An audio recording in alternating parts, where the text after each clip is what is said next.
Saya pun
Selamat pagi diucapkan kepada tuan-tuan dan puan-puan. Selamat datang dan selamat bertemu kembali kita dalam Jom Kongsi Siri 4 2026.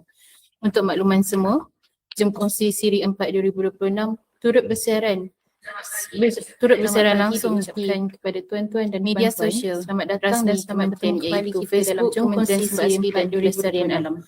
Untuk dimohon kerjasama semua untuk mengisi borang pengesahan kehadiran turut bersiaran tanya disediakan di ruangan turut bersiaran langsung kod QR borang penilaian program akan dipaparkan setelah sesi Facebook Jom Kongsi Siri 4 2026. Penyertaan akan diberikan setelah tuan-tuan selesai mengisi penilaian tersebut. Tanya disediakan di ruangan turut untuk makluman juga kod QR borang penilaian program akan dipaparkan sebarang soalan bersilakan di ruangan penyertaan akan diberikan setelah tuan-tuan selesai mengisi penilaian bawakan dan tanya disediakan ruangan untuk makluman juga kod QR borang penilaian program akan dipaparkan sebarang soalan makluman tuan-tuan program Jom Kongsi adalah satu media sebarang soalan telah kalangan pegawai BUMN yang berada di dalam program ini adalah bertujuan untuk warga untuk makluman juga kod bidang program dibagi unit jabatan sebarang atau makluman berkenaan pengalaman pegawai yang adalah dengan program sebarang soalan telah kalangan pegawai BUMN selain daripada beberapa pengalaman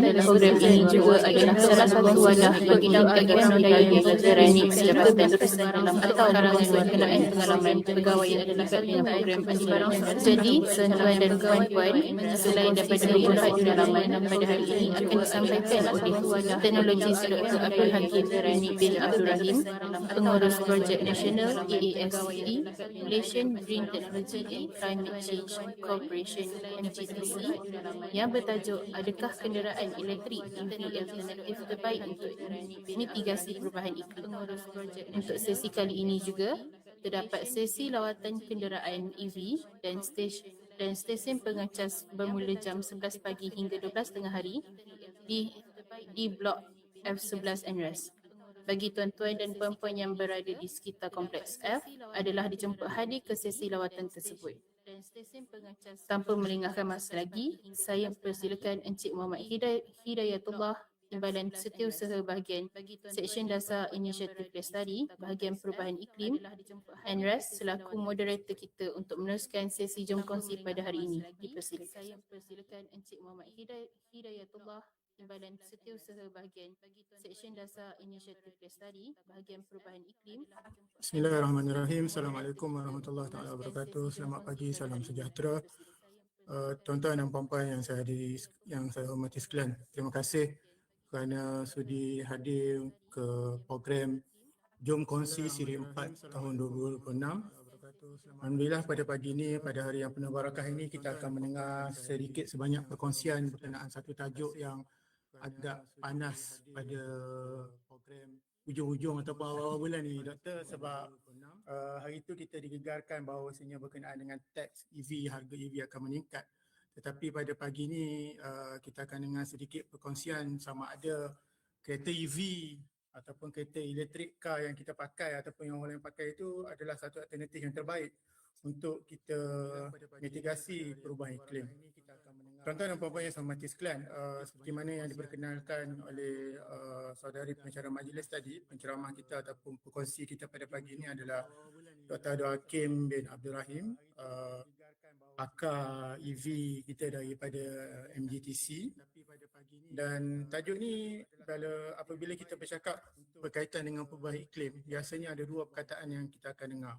Satu, kita akan dengar perkataan berkaitan dengan mitigasi, dan satu lagi kita akan dengar perkataan berkenaan dengan adaptasi. Mitigasi maksud dia macam mana kita nak kurangkan kesan perubahan iklim.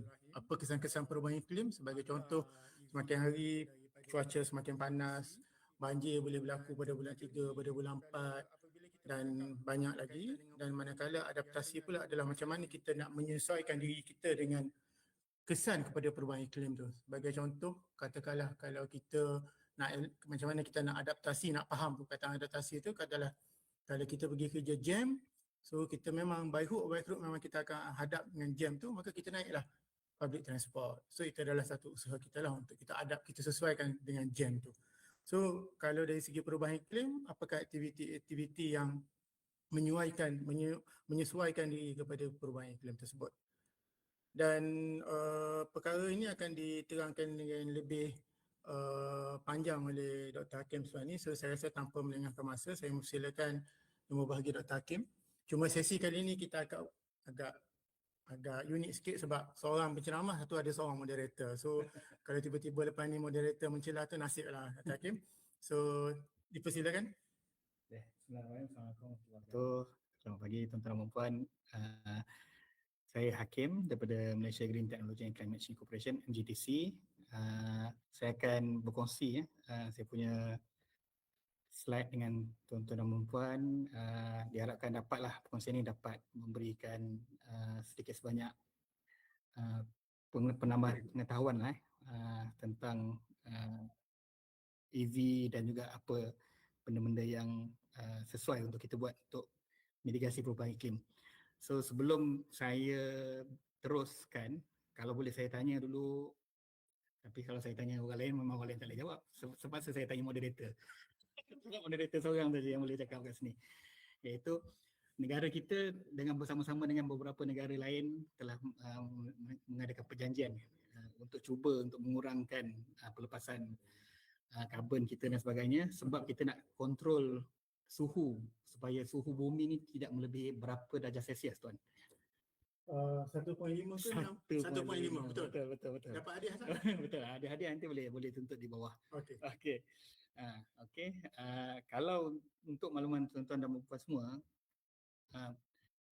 kita telah bersama-sama lah dalam Paris Agreement tu untuk tidak nak kontrol supaya suhu bumi tidak lebih daripada 1.5 darjah Celsius pertambahan daripada ketika dahulu yang kita dah janjikan.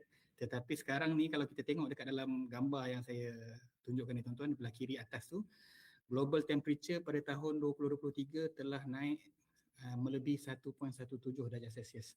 2023. 2025 tahun lepas telah naik 1.19 darjah Celsius. Maksudnya bertambah. Dalam usaha kita nak mengurangkan tu still lagi bertambah suhu bumi. Apabila suhu bumi ni bertambah, dalam bahasa mudahnya lah tuan-tuan dan puan, dia macam demam lah. Bila dia demam tu kejap dia kuat, kejap dia berpeluh, kejap dia sakit, kejap dia nak tidur dan sebagainya. Bumi pun sama lebih kurang. So sebab itulah apa yang nanti moderator kita Cik Raya sebut tadi, kalau panas tu kita panas sangat-sangat akhir-akhir ni kan. Kalau hujan lebat sampai banjir kilat dan sebagainya, itu semua adalah tanda-tanda kesan akibat daripada perubahan iklim yang orang bahasa orang kampung tak ketahuan lah kita punya cuaca dengan itulah dia berubah-ubah iklim tu. Dan perubahan iklim ni dia kaitkan sangat rapat dengan pertambahan CO2 ataupun karbon dioksida, yang mana dekat gambar graf bawah tu kita boleh nampak pertambahan suhu. Kita rekodkan ni daripada data dari NASA. Belah bawah ni ialah CO2 emission pun bertambah sama trendnya dengan global temperature yang naik ni. Apa impact dia tuan-tuan dan puan? Impact dia ada 2 kali lipat. Pertama sebagai contoh kita ambil daripada negara luar, Pakistan pada tahun 2022 telah banjir sangat-sangat besar mengakibatkan impact kepada 30 juta orang. Kata climate change minister dia. 30 juta tu, ni berapa ramai tuan-tuan? Almost 90%, 80% daripada rakyat Malaysia impacted. Kita 38 juta kan. Ni 30 juta impacted daripada dekat Pakistan. Pada tahun 2022. Tapi kesan ni bukan sekali tu je. Dah lah penat, rumah banjir, hilang, meninggal, saudara mara dan sebagainya.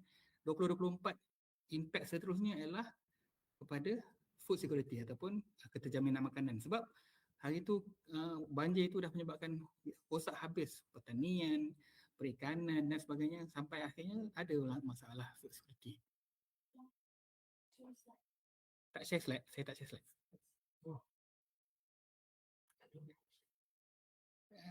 Saya share slide, tak share lagi ke?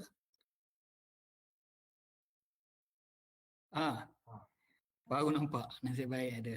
Penat saya bercerita tadi rupanya. Gambar yang belah kiri kanan atas tu, itulah dia suhu. Suhu global. Barulah. Cakap sama seorang rupanya. Minta maaf ya tuan-tuan. Tak makan lagi ke tak? Belum. Saya belum makan lagi sebenarnya. Tak selesai nampak rupanya. Okey. Sila dah. Okey. So global temperature. Gambar belah kiri atas tu ialah global temperature yang di-capture oleh NASA. NASA measure suhu average tahunan 2023 1.17, 2025 bertambah jadi 1.19. Di bawah ni pula ialah CO2 emission dan trend dia sama. Trend dia sama dengan peningkatan suhu.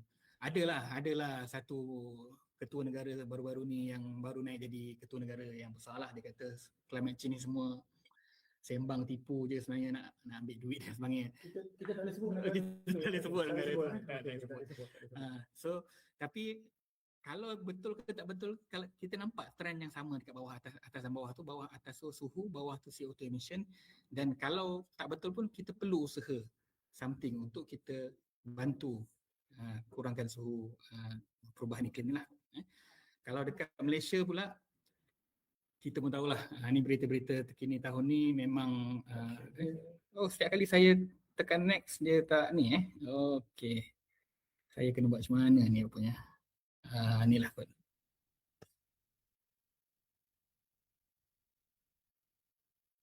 Okey, sekali lagi kita tengok. Kecil entire screen lah senang. Okey. Boleh. Okey, so memang Malaysia pun ni. Okay. Kalau saya tutup ni saya tak keluar. Okey. Okey. So Malaysia pun samalah merasai impak peralihan perubahan iklim ni. Apa tanggungjawab kita sebenarnya, Tuan Murusi, moderator? Kita sebenarnya kita semua, setiap insan, terutama bagi yang Muslim ni, sepatutnya saya mengambil peluang lah hari Jumaat ni kita sambil, bukanlah saya ni ustaz tak, walaupun janggut nampak macam ada ustaz tu, tapi tak, bukan. Inilah firman Allah dalam kitab suci Al-Quran, kata bahawa wahai manusia, dia kata kat sini, bila Allah nak jadikan manusia, malaikat kata takkanlah nak buat makhluk yang merosakkan bumi. Tetapi Allah kata dijadikan ni khalifah adalah untuk menjaga bumi ni. So memang tanggungjawab kita, selain pada beribadah kepada Tuhan kita, kita memang kena jaga bumi kita. Maksudnya apa? Setiap tindakan kita yang kita niatkan untuk menjaga bumi, termasuklah kita buat any mitigasi perubahan iklim, insya-Allah mudah-mudahan benda itu akan diterimalah sebagai ibadah kita. Amin, insya-Allah. Okey. So kita tengok pula Malaysia ni dekat mana sebenarnya? Banyak ke kita keluarkan CO2? Kita ni negara kecil je kan. Betul. CO2 ni besar mana kalau boleh doktor gambarkan 1 tan CO2 tu lah, kalau boleh doktor. Sebab kita duk cakap CO2, cuba gambarkan pada pendengar besar mana sebenarnya 1 tan CO2 tu. CO2 ni sebenarnya dia bukannya racun. So kita bukanlah takut sangat dengan CO2 ni. Sebab apa? Sebab kita memang manusia, memang bernafas, kita telan oksigen dan kita keluarkan CO2. Dan CO2 ni pula dimakan oleh pokok-pokok. Bahasa yang lain, dimarah orang sains, mana ada pokok makan. Diserap oleh pokok-pokok dan dia keluarkan oksigen. So itu ada bagus. Tapi memang yang dikatakan racun tu adalah apabila sesuatu benda tu terlebih pada dos dia. So CO2 ni bila dah terlapau banyak sangat, CO2 ni of course mata kita pun tak nampak. Tapi bila kalau katakanlah kita kumpul 1 tan CO2 tu, besarnya lebih kurang besar bangunan jugalah. Kalau nak datang ke MGTC boleh nampak lah ada 1 kubik, kubik besar dekat depan MGTC tu, memang boleh nampak. Itulah contoh 1 tan CO2. Okey, CO2 banyak negara-negara lain yang keluarkan CO2 sebenarnya lagi banyak. Contoh ni daripada tahun data 2024, US paling banyak keluarkan CO2 24% daripada keseluruhan. China 1.15%. Malaysia kat mana? Malaysia nun di bawah. Tak ada pun dalam graf ni, iaitu pada kadar 0.75 yang tahun lepas. Tahun 2022 tak silap 0.7, kita meningkat jadi 0.75%. Memang dalam rajah kat bawah ni CO2 emission ni kita tengok. Saya saja compare dengan beberapa negara. Japan 2024 menurun. South Korea 2024 menurun. Thailand menurun sikit. Malaysia naik. Indonesia naik. Singapura maintain. So saya saja compare kan, nak menunjukkan bahawa kita ni Malaysia setakat tahun-tahun lepas ni masih lagi meningkat kita punya CO2 emission. Maksudnya kita masih lagi guna dan gunalah benda-benda yang menyebabkan keluarnya CO2 ni. Okay. Kalau kita tengok dalam gambar rajah ni, ini dipetik daripada National Energy Transition Roadmap, tapi sebenarnya data daripada report yang Kementerian Andreas submit kepada UNFCCC lah pada tahun 2022. Siapa sebenarnya penyumbang terbesar CO2 dalam negara ni? Kita tengok kat gambar rajah ni memang cantiklah disusun bahawa sebenarnya dalam kotak tu energy sector. 80% daripada emission ni adalah daripada energy sector. yang mengeluarkan emission. So 59% daripada energi maksudnya pembuatan tenaga kita lah, electricity kita, petroleum kita dan sebagainya. Tapi diasingkan daripada situ adalah transportation sector adalah 21%, lebih kurang. Dan termasuk yang lain-lain tu FPPU, waste, agriculture. Kemudian siapa pula yang serap CO2? Kita punya hutan-hutan pada land use kita kan. Itu negatif 215. So sekarang ni kita kalau katakanlah net zero 2050 tu tuan-tuan dan puan, net zero tu maksudnya kita kena kurangkan lagi 116 ni lah. Sampai dia betul-betul banyak mana kita keluar, banyak itu yang kita serap. So ada dua cara. Sama ada kita kurangkan CO2 yang kita keluar ataupun kita tambahkan lagi hutan-hutan supaya dapat serap lagi banyak. Ataupun ada teknologi baru-baru ni disebut CCUS lah, carbon capture pun boleh juga. Okey, tapi inilah sedikit sebanyak tentang climate change dan CO2 dan kat mana kedudukan kita lah. So pada tahun 2021 Kementerian MDF dan juga MCTC telah mengeluarkan Low Carbon Mobility Blueprint. Adalah satu buku panduan macam mana kita nak kurangkan emission daripada transportation, daripada pergerakan, mobility sebenarnya. Dia lebih tepat, mobility ni adalah pergerakan, tak sebenarnya transportation. Berjalan kaki pun dikira sebagai mobility. So ada dua tujuan dia. Yang pertama adalah untuk kurangkan penggunaan tenaga. Sebab apa? Bila kita guna banyak tenaga, maksudnya kita kena keluarkan lagi banyak tenaga dekat source tu, maksudnya lagi banyaklah CO2 akan terbebas. Dan yang kedua, kita nak kurangkan GHG emission. Maksudnya lagi banyak kita guna kenderaan, dekat exhaust tu lagi banyak keluarnya emission. So ada dua tujuan utama, kurangkan energi dan kurangkan GHG. Ada 4 cara fokus yang kita boleh buat. Yang pertama adalah improve energy efficiency kenderaan sedia ada. Kenderaan sedia ada ni kereta kami lah, Ketua Moderator kereta elektrik sekarang. So kereta kami ni, kereta petrol ni, kita boleh sebenarnya improve energy efficiency ni. Kita boleh kurangkan CO2 emission tu, contohnya kita guna kereta hybrid ataupun kita memandu dengan berhemah dengan ada gaya pemanduan eco-driving contohnya lah, dan berbagai lagi lah. Itu fokus area yang pertama. Yang kedua ialah penggunaan kenderaan elektrik. Sama ada kereta, bas, motor dan sebagainya.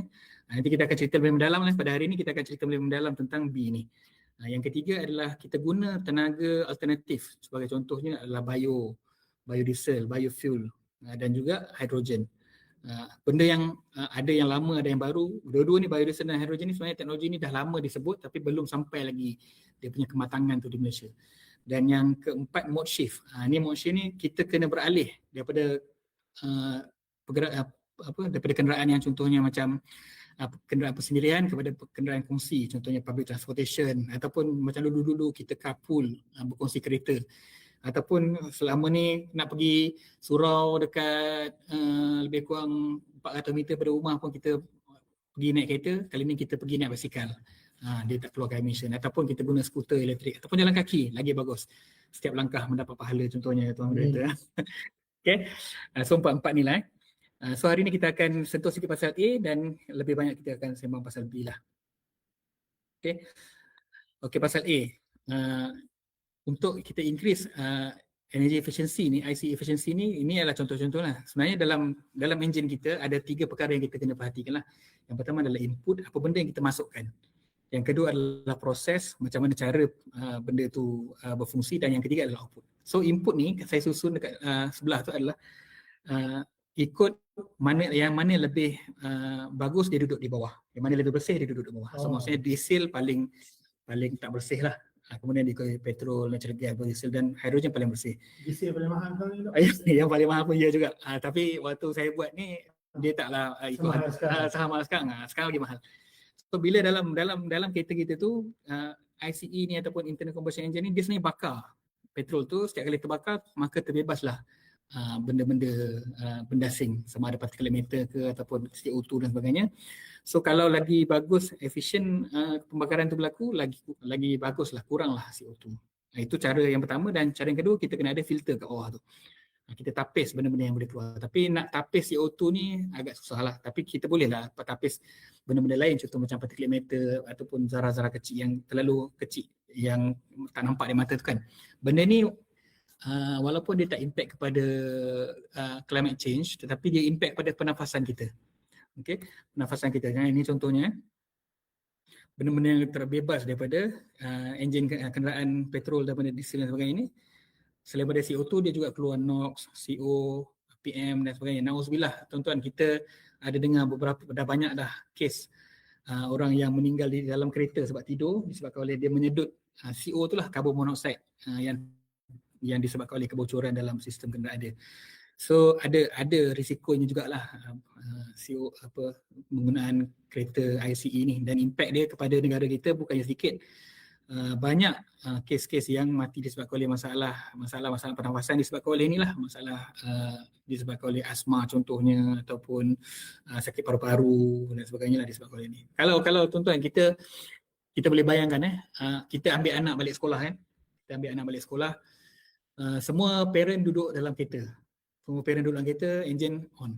So anak keluar daripada bilik darjah, bau semua benda-benda ni masuk dalam hidung kita, masuk dalam hidung anak-anak, dan dia orang membesar dengan kotoran-kotoran ini di sekeliling dia, environment dia, which is sangat-sangat tak bagus. So bukanlah nak promote EV lagi, tetapi katakanlah semua kenderaan-kenderaan tu dia guna EV, dan dia parent boleh duduk dalam kereta, aircon pasang sebagainya, tapi tidak terbebas barang gas-gas beracun di dalam kereta, kan bagus itu. Okay, ini sedikitlah tentang kesihatan. Tadi adakah ya. maksudnya kalau let's say kalau waktu kita tunggu anak kita kat sekolah apa semua tu, kita kena tutup enjin? Sebenarnya lagi bagus tutup enjin, dan kalau boleh kita nak cakap kat semua pihak berkuasa, tolong wartakan, dan kalau lebih daripada seminit tolong matikan enjin, macam dekat petrol pump juga. Itu lebih bagus lah sebenarnya. Supaya asap tu tak disedut. Betul. Ketang tu, so tenaga terbebas melalui situ. Lepas tu dia terbebas juga melalui haba, enjin kita panas. Tapi dan akhirnya kalau kita tengok kat bawah ni, akhirnya yang translated, yang pergi ke arah kepada tayar untuk menggerakkan kereta tu hanyalah sekitar 25% saja. So maksudnya banyak energy losses dalam kenderaan ICE inilah. Kalau kita compare dengan yang sebelah tu, electric vehicle, dia sekitar 18% adalah electric drive losses, maksudnya daripada haba disebabkan oleh elektrik tu bergerak dan sebagainya. Tetapi yang lebih penting adalah 65 ke 69%, 65% daripada tenaga yang masuk tu akhirnya translated kepada pergerakan tayar. Tetapi yang lebih menariknya ialah bukan setakat itu, tetapi kenderaan elektrik ni dia boleh sedut balik tenaga yang telah terkeluar dari tayar tu masuk balik ke dalam bateri melalui regenerative braking, nama dia. Ini adalah satu teknologi, bila kita brake, instead of kita guna dua pad brake pad tu untuk kepit disk tu dan akhirnya panas dan sebagainya, tetapi kita guna regenerative braking ni, dia sedut balik tenaga tu, dia macam dynamo lah. Dynamo tu berpusing, keluar balik electricity, masuk balik ke dalam kereta kita. So itu meningkatkan lagi efisiensi penggunaan tenaga dalam kenderaan elektrik. Okay, tadi saya sebut pasal hybrid lah, pasal kereta elektrik lah. Saya saja letak ni belakang sikit. Sebab apa? Sebab untuk regenerative braking tu sahaja, dah banyak dah kenderaan petrol pun ambil untuk dapatkan regenerative braking ni, dia masuk ke dalam kereta hybrid. Kalau kita tengok ada 4 jenis yang saya letakkan dalam ni, ada 4 sahaja yang utama. Ada banyak lagi, 2-3 lagi yang lain, tapi saya letak 4 yang utama ni. Kenderaan terelektrik lah, dinamakan XEV. X ni maksudnya, X ni boleh letak apa-apa lah, H ke, B ke, P ke kat depan. Sebab tu dia letak X. So berbagai dia boleh kongsi. So hybrid electric vehicle, dia adalah kereta kenderaan petrol ataupun diesel, tapi dia ada bateri juga dalam tu. So maksudnya dia nak guna tadi lah, bila brake dia dapat sikit bateri tu masuk ke dalam kereta ni balik. Okay, ini kat bawah plug-in hybrid electric vehicle, PHEV. Ni PHEV ni dia boleh guna enjin pun dia boleh, guna motor pun boleh. Maksudnya guna elektrik pun boleh. Dia boleh guna dua-dua. Sebagai contoh yang baru keluar ialah plug-in hybrid IMAS 7. Yang mana untuk tuan-tuan yang ada dekat Blok F ni, kita ada bawakan PHEV IMAS ni dekat lobby, pukul 11 dan ke atas ni boleh tengok, boleh test drive dan sebagainya. Dia ada guna dua-dua. Maksudnya untuk isi dia kena isi minyak, lepas tu nak charge pun boleh. So dia dalam ada beberapa range of kilometer, mungkin katakanlah 20 km pertama dia boleh guna elektrik saja, purely elektrik. So kalau guna kereta jenis PHEV ni, kalau duduk tunggu anak kat sekolah pun boleh. Dia boleh on guna elektrik saja, tak perlu guna tak enjin. guna asap. Dia tak perlu asap. Betul. Yang ketiga, battery electric vehicle ataupun BEV. Ni purely elektrik lah. Kereta EV lah. Ni kereta EV lah. Kereta EV yang disebut-sebut tu BEV lah, EV. Okay, dia sama, kena charge, dia tak boleh masukkan minyak, tak jadi apalah kalau masuk minyak tu memang busuk je lah kereta tu. Dia tak ada tempat nak masuk minyak pun. Tempat Masuk minyak pun dia tak ada. Betul. Kena charge, and then kat bawah sekali ialah fuel cell electric vehicle. Ini adalah teknologi baru yang baru je dieksplor oleh Malaysia. Sarawak antara yang tengah explore dah 5 tahun kebelakangan ni, menggunakan kenderaan hidrogen lah. Dia masukkan hidrogen, and then hidrogen ni akan ditukar menjadi elektrik. Elektrik tu masuk dalam bateri dan dia akan bergerak macam kereta elektrik jugalah. Tapi instead of charge, dia masukkan hidrogen. Okay. So saya terangkan sedikit comparisonnya. Macam ni lah. Kalau hybrid tadi, dia masih lagi gunakan petrol, dia tak boleh charge daripada luar. Bateri dia kecil je, dia still ada tailpipe GHG emission, tapi dia tak perlukan apa-apa infrastruktur penambahan lah, dia boleh isi minyak macam biasa. Tapi kalau petrol, kalau plug-in hybrid, petrol pun dia boleh isi, external charging pun dia boleh, bateri dia lebih besar sikit lah. Tetapi dia still ada GHG emission tapi kurang sebab dia ada gabungan dengan elektrik tadi, dan dia pun tak perlukan infrastruktur tambahan, dia boleh je charge guna 3-pin plug. Sekarang pun boleh pakai charger yang di luar tu pun boleh. Bateri electric vehicle tak perlukan fuel, dia perlukan external charging, bateri saiz dia lebih besar, dan juga dia tak ada tailpipe GHG emission. Maksudnya dekat kereta tu sendiri tak ada terbebas sebarang jenis asap ataupun gas.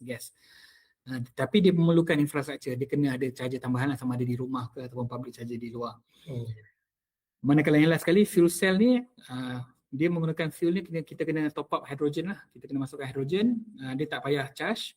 Tapi dia ada bateri dia ada dua, satu dia medium, size medium, dan juga dia ada fuel cell. Dia juga tak perlu keluarkan apa-apa emission GHG, tetapi dia keluarkan air. Dia boleh mengumpul air, dan dia keluarkan air, boleh siram pokok-pokok guna air yang terkumpul tu. Tetapi dia memerlukan infrastruktur yang lebih besar lah. Dia perlukan stesen macam stesen minyak, tetapi untuk isi hidrogen. Contoh dah ada dekat Kuching, kalau tuan-tuan berkesempatan ke Kuching sana, ada stesen minyak ni nama dia Darul Hana. Dekat situ dia ada isi minyak pun boleh, isi hidrogen pun boleh, charge kereta elektrik pun boleh, semua boleh kat situ. Advance kawan-kawan kita di Kuching. Okay, so kita masuk ke electric mobility adoption. Ini yang utama yang saya nak tunjuk tadi. Sebenarnya ini banyak nanti tuan-tuan boleh baca sendiri. Saya saja nak tunjuk bahawa sebenarnya kenderaan elektrik ni telah pun Malaysia melihatnya daripada awal, daripada 1990-an kali dah kita dah tengok dah waktu tu macam saiz bagi je lah ya tuan-tuan. And then 2011 Modernas pun dah keluar kan dah dengan motosikal elektrik. Pada tahun 2011 tu motosikal Modernas Citric nama dia. Dengan bateri, tapi waktu tu teknologi bateri belum breakthrough lagi. Sekali full charge motosikal tu bolehlah pergi 20-30 km. So kalau setakat nak pergi sekolah, nak pergi surau semua tu boleh, tak usah. And then banyaklah perkembangan tentang teknologi EV di Malaysia ni sehinggalah ke hari ini. Banyak pada tahun 2022, pada tahun 2020 dah ada EV Task Force. Memang spesifik kerajaan bagi fokus lebih kepada pembangunan EV industri di Malaysia. And then 2021 Low Carbon Mobility Bill ni keluar. And then banyak lagi lah tahun 2022, 2023 ni banyak sangat insentif-insentif yang telah diwar-warkan oleh kerajaan untuk menyokong pertumbuhan penggunaan EV di dalam negara kita lah. Okay, sedikit statistik untuk tuan-tuan dan puan semua. Sehingga hari ini EV, bukanlah hari ini sehingga Mac 2020, data EV sehingga Mei, data charger sehingga Mac, dah ada lebih 100,000 dah kenderaan PEV. Full electric ni dekat seluruh Malaysia ni dah ada lebih 100,000. Dan kita tengoklah graf pertumbuhan dia tu naik macam mana dekat bawah tu. Ini tahunan. Oh ada lagi. Oh lagi sikit ni. Okay. Okay. And then kenderaan hybrid banyak 192 dekat 200,000. Kalau kita tengok graf hybrid tu dia dah memula lagi awal tahun 2008 tu dah ada hybrid, tapi dia naik turun macam ni lah. And then motosikal elektrik dah hampir 30,000 dan juga electric bus dah ada lebih 250 dah. Manakala jumlah charger yang kita ada di seluruh negara sekarang ni dah almost 6,000 dan tuan-tuan boleh tengoklah pertumbuhan dia daripada 2018 sampai ke latest Mei 2026. Yang mana dulu-dulu charger semua yang warna biru ni adalah AC ataupun pengecas biasa. Tapi mula tahun 2022 tu dah ada banyak DC ataupun pengecas pantas. Nanti dekat bawah bagi siapa yang dekat Blok M ni kita akan tengok sekali charger di bawah ni. Kalau kat seluruh dunia, dekat seluruh dunia pula, dekat seluruh Malaysia dekat mana ada charger-charger ni, inilah berdasarkan negeri tuan-tuan dan puan-puan, seluruh negara lah dah ada, semua negeri dah ada. So kalau tuan-tuan dan puan-puan nak balik kampung pun tak ada keperluan apa-apa nak risau, memang dah boleh capai dah seluruh Malaysia. Ya. Saya ada soalan. Soalan? Bila doktor sebut berkenaan dengan tempat cas kereta ni, Tempat cas. bahasa orang putih dia apa dia panggil? Charging point. Charging point, okay. So isu dia sekarang ni doktor, siapa dulu? Siapa dulu? Sebab orang komplain kata susah nak charge, tak banyak, kereta makin banyak tapi tempat charge kereta tu tak ada. Kan kalau macam doktor duduk rumah teres rumah banglo tak apalah, boleh plug in kat rumah kan. Tapi macam kita orang yang duduk apartment apa semua ni kan, so kena pergi ke EV charger dekat luar. So pada pandangan doktor sebenarnya mana dulu ni? Kita nak beli kereta EV banyak-banyak dulu ke? Baru EV charger ni akan ada banyak, ataupun kena ada usaha sama ada di peringkat swasta ataupun kerajaan untuk banyakkan EV charger ni dulu, lepas tu barulah kita boleh pakat-pakat beli kereta EV. Okey, kalau soalan mana dulu ni, dulu lagi dah bincang. Dia macam lama dah bincang. Chicken and egg orang kata kan. Tapi sekarang ni dah tak boleh dah kira siapa dulu, sebab memang kereta dah banyak lah. Kereta dah mendahului dan keperluan charger tu dah semakin tinggi. Okay. So charger sekarang ni memang kena kejar. So maksudnya kalau tuan-tuan dan perempuan, kalau sama level macam saya yang duduk dekat level-level kayangan rumah saya tingkat 22 tu. Orang kaya. Orang kaya. Saya tak duduk dekat rumah teres ni. Yang tak boleh charge lah, kalau saya tak boleh nak angkat kereta ke tingkat 22 tu susah sikit lah. So kita approach kita punya JMB ataupun jawatankuasa untuk minta install charger dekat kawasan perumahan. Dah boleh dah sekarang? Boleh. So kalau ada tuan-tuan dan perempuan yang ada saudara mara, family yang ada bisnes, kedai dan sebagainya, kedai makan ke kedai apa-apa ke nak pasang charger, boleh approach syarikat-syarikat charger ni dan boleh pasang dekat tempat tuan-tuan dan perempuan dan boleh jadi bisnes tambahan juga untuk tuan-tuan dan perempuan. So jawapan dia ialah sekarang ni memang charger kena pasang banyak lagi. Charger kena pasang banyak. Sebab jumlah kereta tu dah banyak. Ya betul. Jumlah kereta dah banyak. Tapi dulu kereta satu kereta tu boleh pergi 200 km je lebih kurang. So orang pun risau nak pergi jauh-jauh. Tapi sekarang ni teknologi kereta dan teknologi bateri tu dah boleh pergi 400-500 km, dan kalau setakat nak berjalan-jalan, nak pusing-pusing KL, Negeri Sembilan, Perak tu tak ada apa-apa isu, boleh je guna charger yang kat rumah pun boleh. Tapi sekarang ni dia macam ni, lagi banyak charger adalah lagi bagus untuk kereta-kereta yang kilometerage dia rendah. Bagi contoh yang EV affordable sekarang ni, IMAS contohnya, kilometer dia maksimum boleh pergi 250 contohnya. So kalau dia nak pergi lebih jauh, dia kena pakai charger, public charger lah, balik kampung kan. Okay.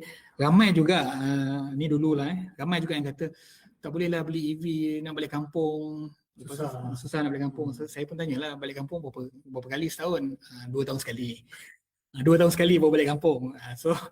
So dia punya concern ni yang sekali nak balik kampung tu. Sekali tu je. So kalau itu dululah, sekarang ni dah tak ada masalah dah boleh dah. Pergi balik kampung pun tak ada masalah. Cuma setakat ni kita tahulah bila ada supply and demand kan. So bila musim-musim perayaan dan sebagainya, ramai orang balik kampung, so mungkin adalah isu kena tunggu lama sikit dekat tempat charger dan sebagainya. Okay. So masuk pula, bersih ke tak bersih sebenarnya guna EV ni kan? Siapa yang kembali kepada tajuk kita tu, adakah EV ni bagus untuk adaptasi pilihan terbaik? So kat sini Volvo pada tahun lama dah, saya rasa lebih 5 tahun yang lalu dah buat comparison dekat negara dia lah antara Volvo ICE ataupun Volvo EV.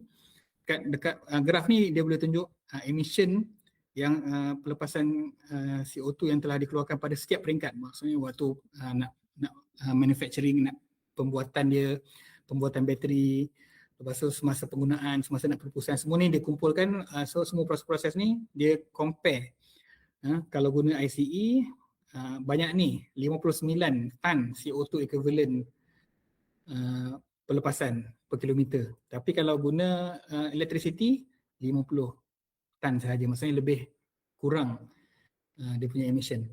Tapi ni guna global electricity mix lah, maksudnya electricity yang mungkin berasal daripada coal ke daripada arang batu yang belum sepenuhnya bersih. Tapi kalau belah kanan sekali tu kita tengok kalau dia guna recharge wind electricity, maksudnya dia guna memang sumber tenaga boleh baharu, guna daripada solar ke daripada wind ke, dia sangat kurang daripada separuh emission daripada ICE tu. Maksudnya sangat-sangat bersih lah kenderaan ni. Okay. Kalau di Malaysia pun sebenarnya TNB Research pada tahun 2022 pun dah keluarkan kajian bahawa memang penggunaan kereta, motosikal dan juga bas guna EV pada seluruh production, operation, maintenance dan disposal, BEV adalah yang paling kurang mengeluarkan emission CO2 berbanding kereta lain. PHEV pun kurang bagus berbanding ICE tapi lebih sikit pada BEV, and then ICE petrol and then biodiesel lebih tinggi dalam kajian mereka itulah. Okay. Oh dah habis ni? Belum. Saya tersalah tekan.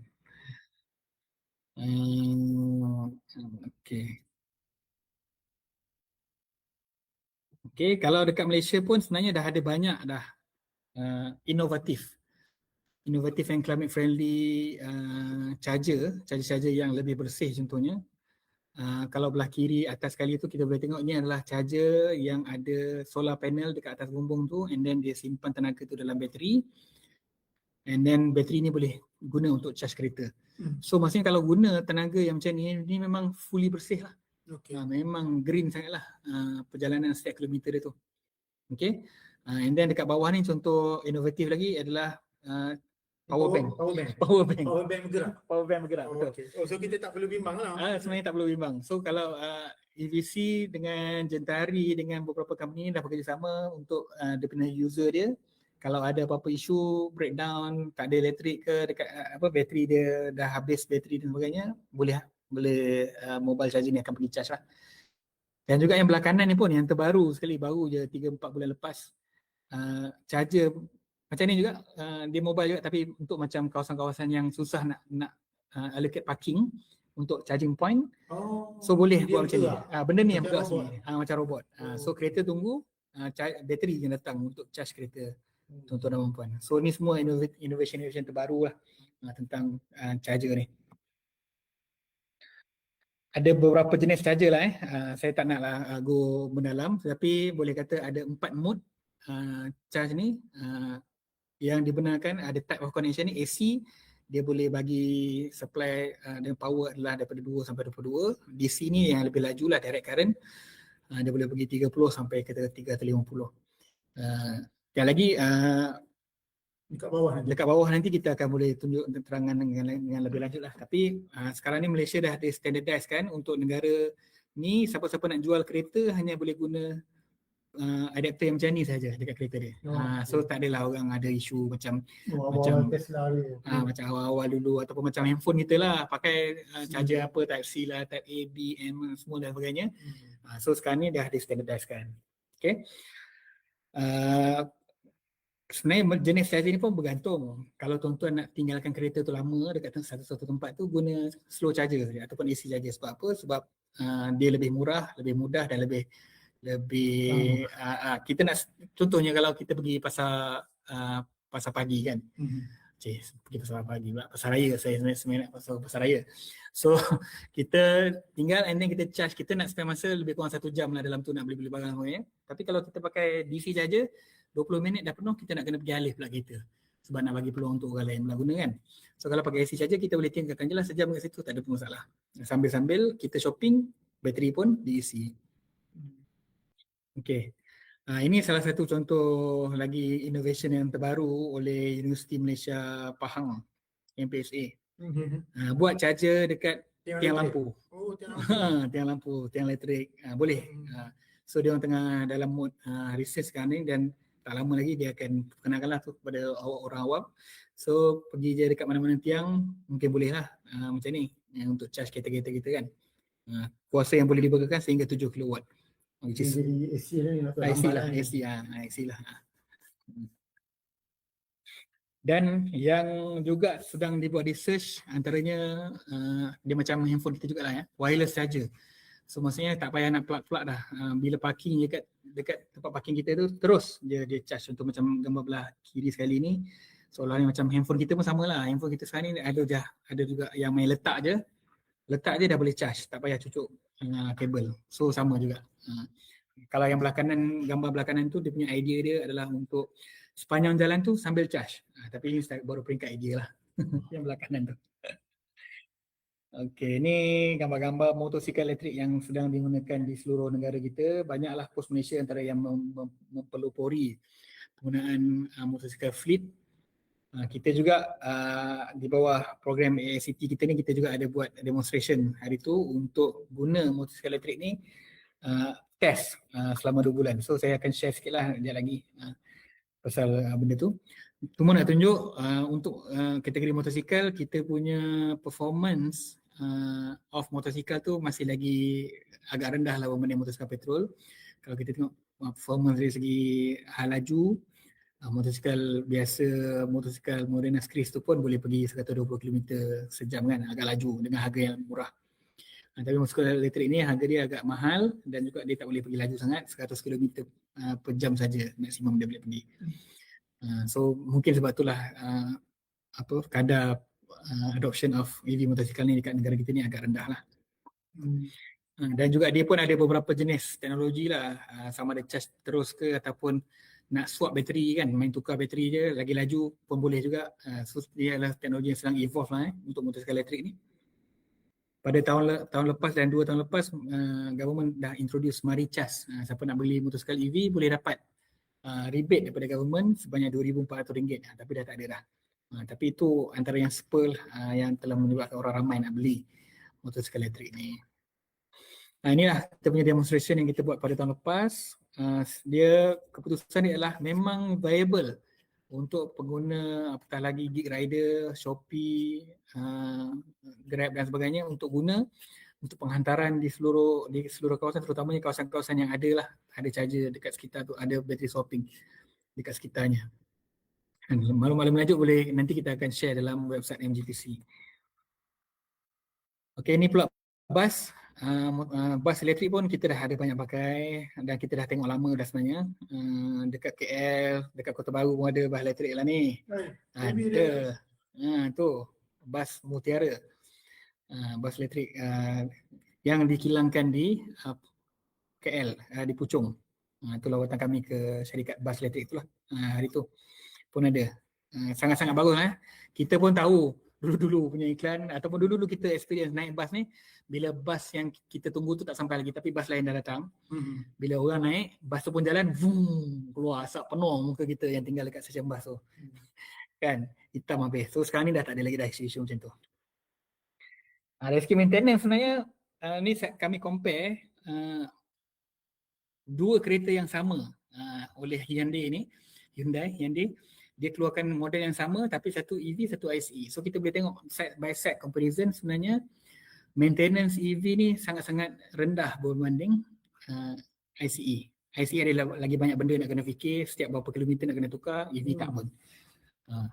Okay, kalau tengok locally antara IMAS 7 berbanding dengan X70 contohnya, untuk maintenance of IMAS 7 70% lebih murah untuk cost maintenance berbanding dengan X70. Warranty pun lebih lama untuk kenderaan elektrik dan juga hanya perlu maintenance setahun sekali saja. Yang ni dok. Ya. Betul, yang pengalaman pengalaman hidup. Moderator. Kita pinjam kereta rumah. Dia pakai EV kan. So masa dia kalau kita pakai kereta AS, biasanya kereta mula-mula 1,000 pertama kena hantar pergi first check up, free lagi lah. Okay, lepas tu 5,000. Sekali lagi tu dah start bayar dah. Lepas tu 10,000 bayar lagi, lepas tu 20, 30. Tapi kita orang dah pakai EV ni, dah nak 5,000 ni baru nak first yang kita kena pergi. Ataupun kita dipahamkan kalau yang first 5,000 tu baru dalam 100 lebih. And then next adalah pada charge yang pada kilometer yang 25,000 pula. Selang So 25,000 3 tahun lagi pun tak sampai lah jawab dia kata kan. Dia bagi cap kilometer ataupun tahun lah. So maksudnya then bila kita orang tengok dia punya berapa kali servis tu, dia tak mahal lah kot. Mungkin sebab dia tak ada minyak hitam kan. Dia tak ada tempat dia letak minyak hitam. Dia tak tahulah dia tukar apa. Nanti minyak siri dengan keempat ni saya cerita apa yang ditukar kalau let's say kita pergi maintenance kereta. Betul-betul lah. Dekat dalam ni pun dia orang dah listkan dah apa benda yang mungkin akan kena tukar, apa yang kena bayar, which is bagus lah. Untuk yang ada dekat pasal F ni, ada survey advisor pun ada kat bawah tu kalau nak tanya dengan lebih lanjut tentang maintenance. Even sebenarnya kalau ikutkan antara yang pelopor lah untuk EV ni, syarikat kereta Tesla, dia langsung tak payah hantar servis. Kalau apa-apa tukar sendiri. Itu yang dia ajar kepada dia bagi pengguna dia. Kalau nak tukar sendiri pun boleh untuk menjimatkan kos. So dia bagi tahu kat dalam ni, brake fluid 4 tahun sekali kalau perlu. AC 4 tahun sekali, 2 tahun sekali cabin filter dan sebagainya. Sebenarnya tak, dia siap ada modul lagi untuk do it yourself. Boleh buat sendiri. DIY. Senang sebab memang maintenance of EV ni sangat-sangat rendah dan juga tak selalu. Ni tajuk menarik tu. Tajuk menarik. Selalu sama dengan kereta EV. Selamatnya orang duduk jeling je. Risau kita orang tu. Tengok dalam kereta kita kan. Okay, kita pun baru dengar daripada minggu lepas daripada pihak Proton, ada wakil Proton dalam satu forum dia kata sebenarnya EV adalah satu kenderaan yang paling banyak dites, yang paling banyak diuji lah oleh manusia. Bukan manusia saja diuji, kenderaan juga diuji. Lampu isyarat diuji pun biasa. Lampu isyarat diuji. EV pun diuji. EV adalah kenderaan yang paling banyak diuji untuk memastikan dia betul-betul selamat daripada kebakaran, selamat daripada dari segi aksiden, dari segi banjir, semuanya dia sebenarnya kalau ikutkan kemalangan dan juga kebakaran untuk EV sangat rendah berbanding kereta petrol. Cuma ialah EV ni tengah glamour, kalau terbakar je mesti orang tanya EV ke? Kalau bukan EV je. Ada sebiji lagi BYD, bukan Sea Lion. BYD yang kedua terbakar. Betul. Tapi kalau kereta yang terbakar tu bukan EV, orang dah tak tanya dah kereta apa. Dia macam bukan EV, okey. Kalau EV orang tanya pula EV apa? Kan? So maksudnya kita punya interest tu yang tinggi lah kan. Tapi sebenarnya kalau memang keselamatan tu insyaAllah terjamin lah bagi semua kereta-kereta, mana-mana kereta pun sebenarnya, tapi EV pun sebenarnya selamat. Maksud Dr. selamat ni dari segi macam bila hujan boleh ke naik kereta EV? Boleh betul. Bila nak charge, boleh tak kita charge kereta waktu hujan? Selamat yang tu lah. Selamat kena accident tu tak dapat. Itu ikut pemandu lah. Tak dapat dia tolong lah itu. Itu memang tak dapat nolong lah kan. Okay. Antara feature yang ada dekat EV ni juga adalah vehicle to everything lah, V2X. X ni macam tadilah, everything kan dia boleh letak load VL ataupun V2G, V2 Grid kan. So maksudnya kereta kita tu kita guna saja, dia juga boleh jadi sumber electricity. Contoh macam kat gambar kat atas tu, kalau nak pergi glamping kat mana-mana, nak bawa glamping, ada glamping lah sebab bukan camping. Glamour. Camping tak adanya bawa mesin kopi tu kan. So kalau camping memang pakai api dengan mestinya, tapi ni sebab dia nak glamping, dia bawa mesin kopi, so dia boleh juga gunakan guna electricity. Ataupun tengah-tengah travel tiba-tiba bos minta suruh submit kerja, kena buka laptop, tu yang orang tu dekat tepi parking stesen minyak tu dia buka laptop kan untuk submit. Itu vehicle to load punya ni memang dah banyakkan kereta pun dah ada sekarang, which is bagus. Tetapi konsep ni sedang di-explore untuk buat vehicle to grid. Sebenarnya idea adalah untuk pada masa-masa kecemasan, masa-masa musibah dan sebagainya, contoh banjir ataupun kalau dekat Japan tu sangat-sangat advance sebab dia ada banyak gempa bumi dan sebagainya. Kereta tu sendiri menjadi source of electricity kepada bangunan, kepada pusat pemulihan dan sebagainya kan. Okay, bateri. Selalu orang tanyalah bateri kereta EV ni lepas nak guna nak buat apa kan, mesti buang je, membazir je kan, dan juga mengotorkan aktivitas. Sebenarnya tak.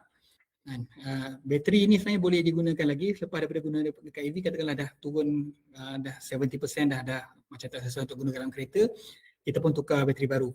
Contohnya lah, itu pun tak tahulah lepas 10 tahun juga ataupun 15 tahun. Lepas tukar tu, bateri tu boleh lagi digunakan untuk micro ataupun off-grid ni sebagai contoh. Dalam gambar ni semuanya boleh padankan dengan solar, kemudian dia guna bateri, and then bolehlah bateri tu guna untuk kita punya kebun ke, kita punya apa ke, kolam ikan dekat kampung ke apa ke, boleh guna bateri tu, guna elektrisiti tu.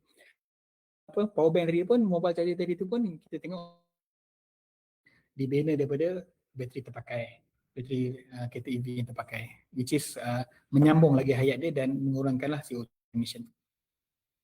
Ni contohlah real case application yang dah ada dekat Malaysia ni, dah ada pun orang guna. Belah kanan, belah kiri tu dia guna, ini jangan buat tuan-tuan dan puan-puan, tolong jangan buat lagi sebab berbahaya. Tapi pihak engineer ni dia explore dan dia guna bateri lama dia untuk sambung dekat rumah. And then dia guna solar panel untuk dapatkan tenaga, so bila malam dia boleh guna bateri tenaga daripada bateri ni. Yang gambar belah kanan pula adalah research daripada universiti kat Malaysia ni untuk cuba gunakan bateri terpakai untuk menyalakan lampu dan kipas di kawasan-kawasan pedalaman yang susah nak dapat sambungan elektrik lah. So national target kita sebenarnya pada tahun 2030 kita target ada 20% kereta dan motosikal elektrik, dan menjelang 2050 80% kereta-kereta kenderaan kita ni adalah elektrik. So maksudnya kita sedang nak cuba galakkan lagi. Sebab apa? Sebab semua ni selain daripada kita kurangkan kebergantungan kita kepada minyak. Bagi contoh kan, baru-baru ni krisis minyak tu kita dah negara-negara ni semua dah impacted, tak dapat bekalan minyak sangat-sangat mahal. Alhamdulillah ni negara kita Malaysia ni masih lagi terkawal, tetapi kita kena berhati-hati dan kurangkan kebergantungan kita kepada sumber minyak yang fossil fuel tu lah. So maksudnya kalau kita pakai elektrik, kita nanti boleh guna solar panel je untuk charge kereta kita kan, solar panel dan bateri kan. So maksudnya tak perlulah kita risau kalau selap hormuz tu kena block lagi sekali ke apa ke kan. Sebab elektrisiti tu kita boleh dapat dari belakang rumah saja. Ni contohlah saja saya nak tunjuk juga kat tuan-tuan. Berhasil, ada 7 step, so boleh tengoklah kat situ. Boleh download pun daripada website Andres pun ada. And then saja nak share juga kat sini, MGTC memang selain daripada kita pioneer kepada transition dalam EV, kita juga support kerajaan dan juga kerajaan pusat, kerajaan negeri, kerajaan lokal dan juga rakyat pun untuk kita buat awareness tentang EV, tentang low carbon movement. Dan kami di MGTC pada sekarang ni sedang menjalankan satu projek lah, Accelerating the Adoption and Scale Up of Climate Smart Transport, ASCT. Kita ada 3 komponen. Komponen pertama kita nak buat policy recommendation lah tentang renewable energy untuk EV, untuk freight mode shift, untuk bateri dan sebagainya. Komponen 2 kita banyak buat demonstration. Kita ada buat demonstration untuk electric bus dengan solar panel dengan BESS dekat Kuching dan juga dekat Penang yang sedang berlangsung. Kita tengah usahakan untuk pasang semua benda-benda tu, and then kita boleh berlangsung. Motosikal elektrik pun kita buat demonstration dah berlalu dan beberapa lagi. Tapi sebenarnya specifically untuk sesi hari ni kita juga ada komponen 3 tu lah, komponen capacity building. So kita bagi awareness kepada orang ramai untuk faham dan tahu, bukan untuk beli tapi untuk faham dan tahu dan aware tentang teknologi EV ni. So tazkirah terakhir. Bukan tazkirah, sebenarnya pesanan terakhir lah kan. Sebenarnya bila kita tengok tadi dah climate change ni dah panas, dah hujan, dah lebat dan macam-macam berlaku, adakah kita dah terlambat sebenarnya nak buat sesuatu untuk mitigasi iklim ni kan, atau mitigasi perubahan iklim, ataupun kita tengok tadi Malaysia lah 0.7 je, adakah sikit je, adakah apa benda yang kita buat tu impactful pun kepada bumi ni kan. Tapi ada hadis Nabi SAW kata, kalau kamu tahu esok kiamat pun kan, dan di tangan kamu ada 1 biji benih, maka tanamlah dia. Sebab apa nak kata, kalau esok kiamat, biji benih yang kita tanam tu memang takkan jadi pokoknya sebab dah kiamat, dah terlambat dah. Tapi Nabi kata usaha tu yang perlu. Maksudnya kalau ada biji benih, tanam je lah walaupun esok kiamat. So apa sahaja usaha tidak pernah terlambat untuk kita buat mitigasi perubahan iklim ni. Apa sahaja usaha yang kita boleh buat, kalau kita nak buat dan kita niatkan, insya-Allah kita akan dikira sebagai satu amalan kebaikan. So kembali balik kepada tajuk kita tadi, adakah kenderaan elektrik alternatif terbaik bagi mitigasi perubahan iklim? Kita baru nak mula kan, dan baru ni nak habis. Tadi mukadimah tadi tu appetizer. Baru nak mula ni. Okay. Okay.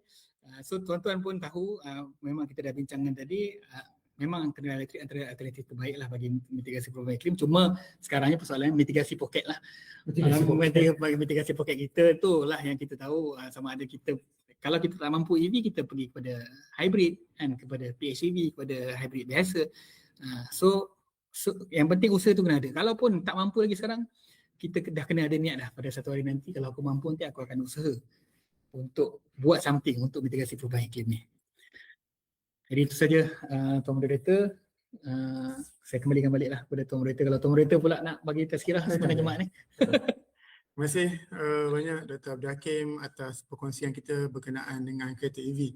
So secara keseluruhannya Dr. Hakim cerita dari segi awal macam mana proses kereta EV tu, and then dari segi saintifik yang menunjukkan bahawasanya kalau kita pakai EV, tenaga tu tak dipakai banyak, bahkan tenaga tu akan digunakan balik untuk gerakkan kenderaan dan sebagainya.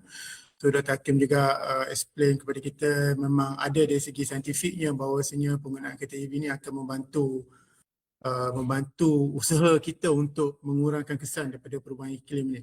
Tetapi Dr. Hakim, saya rasa bukan hanya guna kereta EV sahaja atau penggunaan elektrik sahaja untuk mitigasi perubahan iklim, tapi banyak lagi aktiviti ataupun aktiviti yang boleh kita buat. Sebagai contoh, kita boleh kurangkan penggunaan tenaga elektrik dekat rumah kita.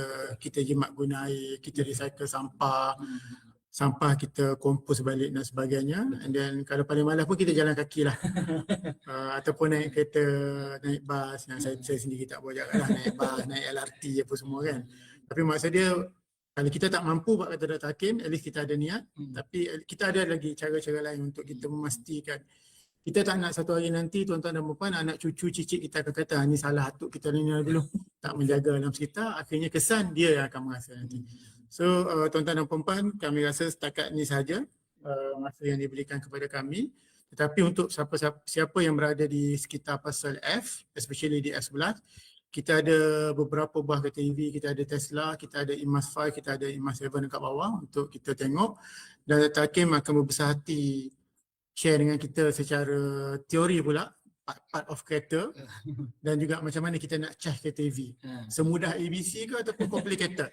Angkat tolak masuk masjid. Itulah katakan, sama ada dia macam sama dengan isi minyak ke kat bawah ataupun dia ada kena tekan butang lain dan sebagainya ke, dekat kereta tu kena off apa semua. Okay, nanti Dr. Hakim akan share kat bawah lah. Jadi kita sambung kita punya perkongsian ilmu kita di lobby. Sekian. Ya, siapa yang menasib baik dekat bawah kita ada beberapa bukanlah cabutan, maksud dia kita buat simple quiz, kita akan bagi banyak hadiah dekat bawah tu insya-Allah. Sekian, saya kembalikan kepada pengerusi. Silakan. Terima kasih. Okay, kita ada sedikit soalan je daripada kerajaan berkempen untuk kenderaan EV memandangkan harga kenderaan EV dikira masih tinggi berbanding pendapatan rakyat. Bagaimanakah kempen ini akan berjaya? Tengok dengar.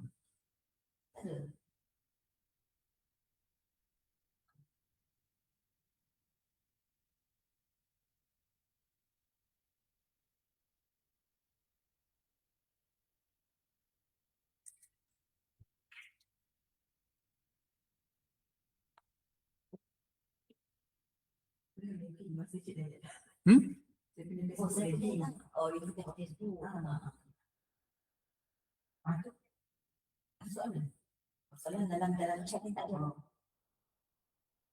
Kalau Facebook tak sebab tak jumpa itu mana dia tak tahu.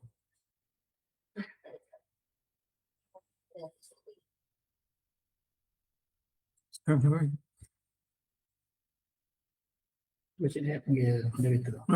Pengerusi? Ya, saya. Ya. Saya rasa tak ada soalan dah. Mungkin kita boleh ke ada soalan dah?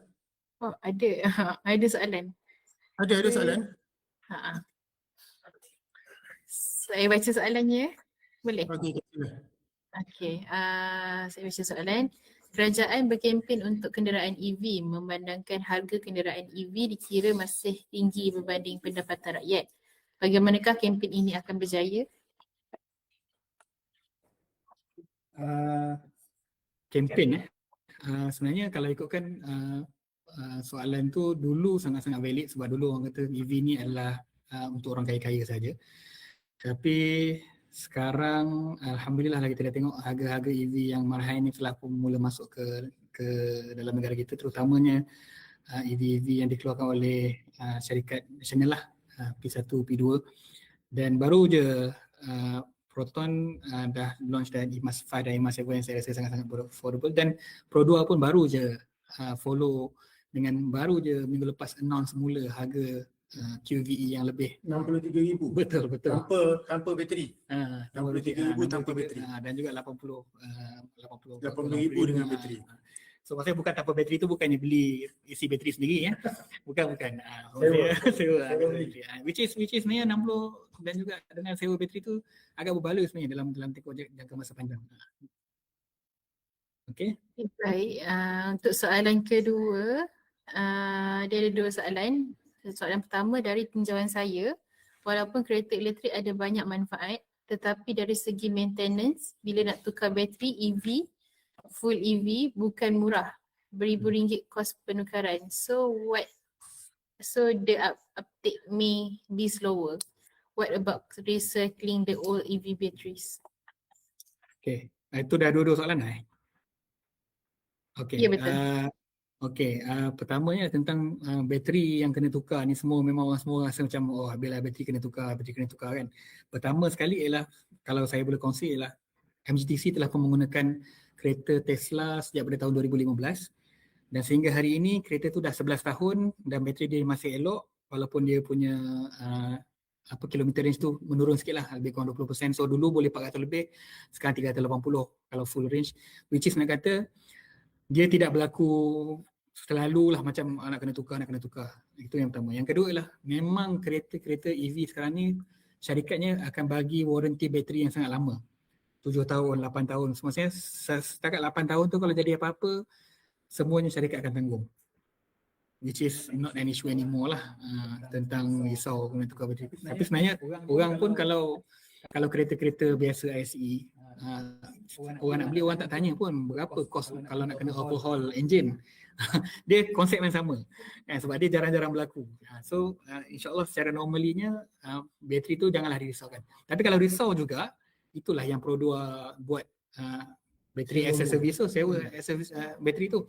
So kalau berlaku apa-apa, memang dia akan ganti 100% yang baru, tak ada apa masalah, jangan risau. So tak perlu risaukan kumpul duit berpuluh-puluh ribu untuk ganti bateri. Itu yang pertama. Yang kedua tentang recycle tadi tu, macam saya pun sempat tunjukkan tadi, memang boleh recycle bateri EV ni, tapi kita di MGTC sebenarnya kita nak sarankan agar explore dulu sebelum recycle tu. Sebenarnya bateri tu masih lagi boleh digunakan untuk store energy daripada renewable energy ke, ataupun apa-apa dan yang lain.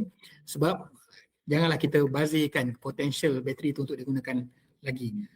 Okay, tapi kalau nak recycle pun boleh, tak ada masalah. Dekat Malaysia ni memang dah ada pun syarikat recycle bateri yang telah pun mendapat lesen daripada JAS, Jabatan Alam Sekitar.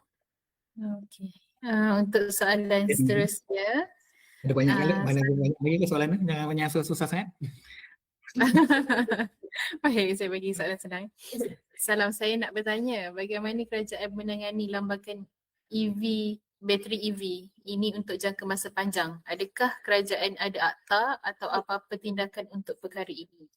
Okey, terima kasih. Memang lambakan bateri EV menjadi concern yang orang ramai, which is sebab tu pada tahun 2025, iaitu tahun lepas, MGTC bersama-sama dengan Jabatan Alam Sekitar dan beberapa syarikat dengan sokongan NDES dan sebagainya, kita setelah pun sebenarnya menyiapkan satu garis panduan pengurusan bateri EV, which is dah siap dah pun, tinggal tunggu masanya kita akan launchkan insyaAllah.